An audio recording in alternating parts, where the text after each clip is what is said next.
మన ముఖ్యమంత్రి గారు వచ్చిండ్రు, జిల్లాలలో తిరుగుతున్నారు, హడావిడిగా తిరుగుతున్నారు. రేపు ఆదివారానికి ఎల్లుండి, రేపు దాకా ఎల్లుండికి వాళ్ళ అధికారంలోకి వచ్చి 2 ఏళ్ళు పూర్తవుతుంది. ప్రజాపాలన, ఆ పాలన, ఈ పాలన, సంబరాలని చెప్తున్నారు. ఇది ప్రజాపాలన కాదు, ఇది సంబరాలు కాదు.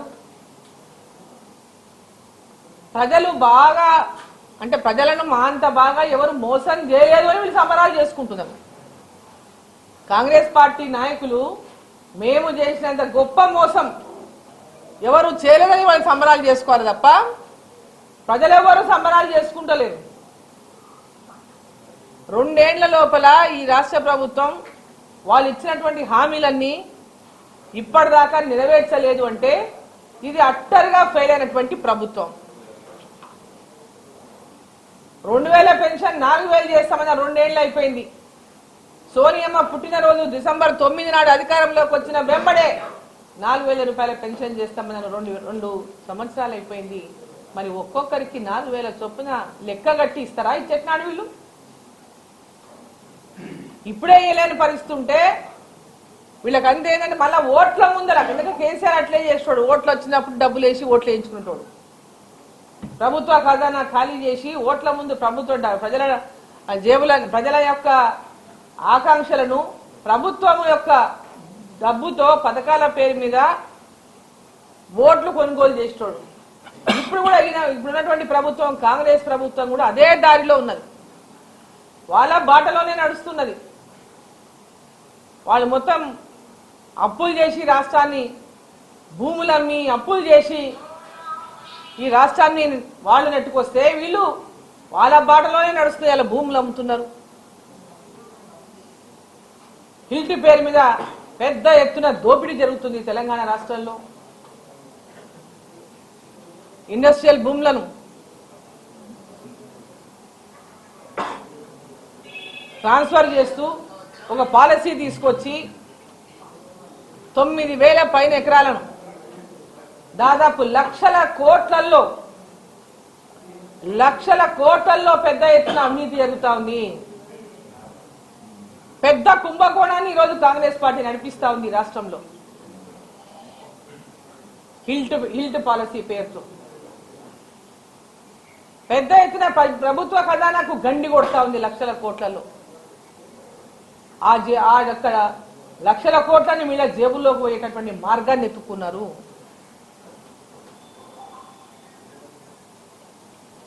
వీరు 2 ఏళ్లలో సాధించినటువంటి ప్రగతి మేము ఇంత బ్రహ్మాండంగా చేసినాం, అంత బ్రహ్మాండంగా చేసినాం. గ్రామాలకు వచ్చి చూస్తే మీరు ఏం చేసిండో అర్థమవుతుంది. మీరు గ్రామాలకు వచ్చి ఒకసారి చూడండి ఏం చేసిండు. ఇందిరమ్మ ఇండ్లు అన్నారు, పేదోళ్ళకి ఇల్లు రాలే. కేవలం కాంగ్రెస్ పార్టీ కార్యకర్తలు నాయకులు వాళ్ళ చుట్టూ తిరేతోళ్ళకి ఇండ్లు పెట్టుకున్నారు. పేదవాళ్ళకి ఇంకా ఇండ్లు ఇవ్వాలనేటువంటి పరిస్థితి ఉన్నది. ఒక్క ఇల్లు కూడా ఇంతవరకు ఎక్కడ పూర్తి కాలే. 2 ఏళ్లలో ఏ ఒక్క గ్రామంలో కూడా ఇందిరమ్మ ఇల్లు పూర్తి కాలే. మీరు ఇచ్చినటువంటి హామీలు ఏం నెరవేర్చారని మీరు ఓటు అడుగుతారు. అభివృద్ధిని చూసి ఓటు వేయండి అని. మీరు చేసిన అభివృద్ధి లేదు గ్రామాల లోపల. రైతు బంధు అన్నారు, రైతు బంధు లేదు. రైతు కూలీలకు రైతు బంధులాగానే ఇస్తామన్నారు, 12,000 అది లేదు. 4,000 రూపాయలు నిరుద్యోగులకు నిరుద్యోగ భృతి ఇస్తామన్నారు, అది లేదు. ప్రతి మహిళకు 2,500 రూపాయలు 18 ఏళ్లు దాటితే ప్రతి మహిళకు 2,500 రూపాయలు ఇస్తామని చెప్పి మాట ఇచ్చింది. ఇప్పటిదాకా ఏ ఒక్క మహిళకు ఇవ్వలేదు. ఆడపిల్లల పెళ్లి అయితే 1,00,000 రూపాయలు తులం బంగారం అన్నారు, ఎక్కడ కూడా ఇంతదాకా ఇయ్యలేదు. మీరు ఏమి నెరవేర్చిందని మీరు ఇచ్చిన హామీలు ఎక్కడ ఒక్కడనే ఉన్నాయి, వేసిన గొంగడి వేసిన కాడనే ఉన్నది. ఇవన్నీ ఎలక్షన్లు వచ్చినప్పుడు 1 సంవత్సరం ముందో ఎలక్షన్ ఓటింగ్ పోయేటప్పుడో వేసి ఇగో మేము నిలబెట్టుకున్నాం మాట, ఇన్ని రోజులు అప్పులు కట్టడానికి సరిపోయినాయి, ఇగో ఇప్పుడే అప్పులు ఇప్పుడే పైసలు చేతికి వచ్చినాయి, ఇగో ఇప్పుడు మీకు వేస్తున్నాము, మళ్ళీ ఓట్లు వేయండి, ఓట్లు వేసినాక మళ్ళీ ఇస్తామంటారు. ప్రజలారా మోసపోవద్దండి. ఈరోజు తెలంగాణ రాష్ట్ర ప్రభుత్వాన్ని కేవలం మాటల గారడీతో నడిపిస్తున్నారు తప్పితే ఒక విజన్ అంటూ లేకుండా విద్య పైన, వైద్యం పైన, గ్రామాల అభివృద్ధి పైన, రైతుల విషయమే కానీ, మహిళల విషయమే కానీ, ఈరోజు రైతులకు కానీ, మహిళలకు కానీ వాళ్ళ పెద్ద ఎత్తున ముద్రా లోన్ల కింద మహిళలకు కావచ్చు, కిసాన్ సమ్మాన్ నిధే కావచ్చు, తక్కువ వడ్డీలకు రైతులకు లోన్లే కావచ్చు, అదేవిధంగా సబ్సిడీ కింద రైతులకు ఎరువులే కావచ్చు, గిట్టుబాటు ధరలే కావచ్చు, ఇవన్నీ కూడా కేంద్ర ప్రభుత్వం ద్వారా ఈరోజు రైతులకు, మహిళలకు, యూత్ ప్రతి ఒక్కరికి ఈరోజు సహకారం అందిస్తుంది. అంటే కేంద్ర ప్రభుత్వం పెద్ద ఎత్తున తెలంగాణ రాష్ట్ర ప్రభుత్వానికి అన్ని రంగాల్లో ఈరోజు అభివృద్ధి చేస్తూ ఉన్నది, నిధులు ఇస్తూ ఉన్నది. ఢిల్లీకి పోయేమో ముఖ్యమంత్రి కేంద్రం సహకరిస్తుంది మాకు ధన్యవాదాలు చెప్తాడు.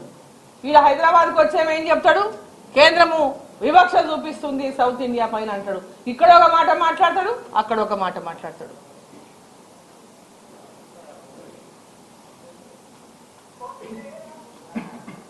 ఇక హిందువుల మీద కూడా, దేవతల మీద కూడా మాట్లాడడానికి మొదలు పెట్టేసిండు రేవంత్ రెడ్డి గారు.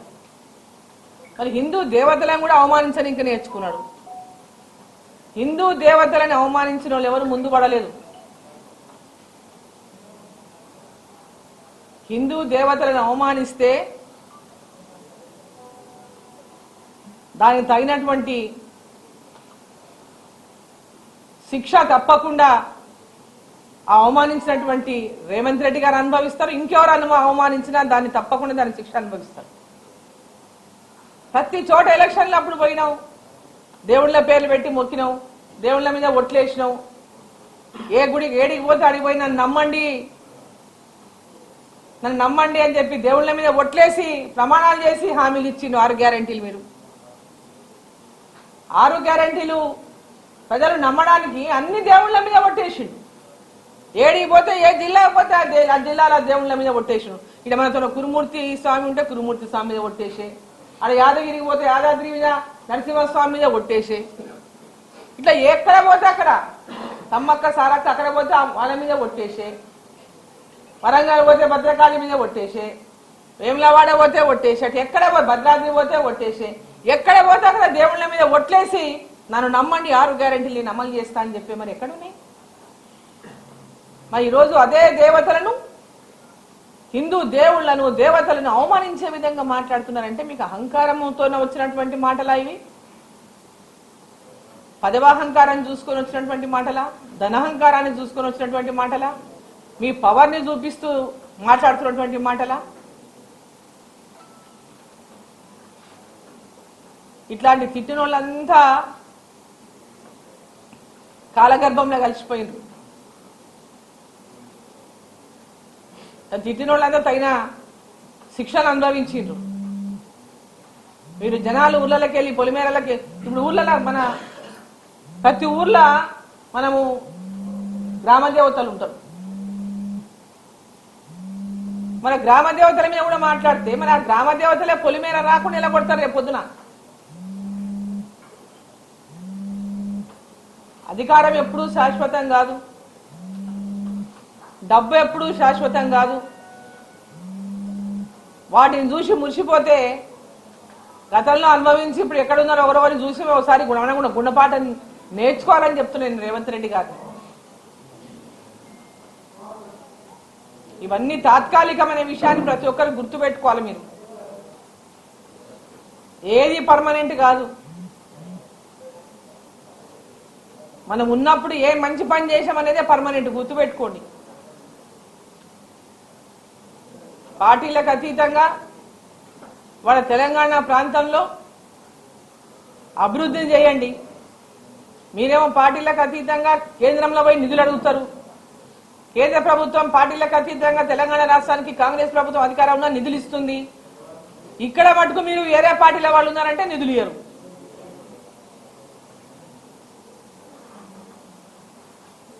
మీ పార్టీ వాళ్ళే ఇందిరమ్మ ఇల్లు ఇవ్వాలి.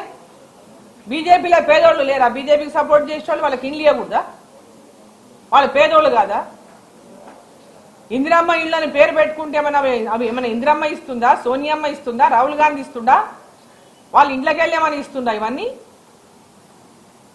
ప్రజాధనంతో కట్టేటటువంటి ఇండ్లు, ప్రధానమంత్రి ఆవాస్ యోజన కింద కట్టేటటువంటి ఇండ్లు పేదవాళ్ళకి అందరికీ కూడా అర్హత ఉన్న ప్రతి ఒక్కరికి ఇవ్వాలి. కానీ పార్టీల వల్ల పార్టీలు అని చెప్పేసి మొహాలు చూసి బొట్లు పెడితే దానికి తప్పకుండా పర్యవసానం, దాని శిక్ష అనుభవించక తప్పదని చెప్పి ఈ సందర్భం నేను తెలియజేస్తా. పేదోళ్ళ ఉసురు ఎక్కడ పోదు.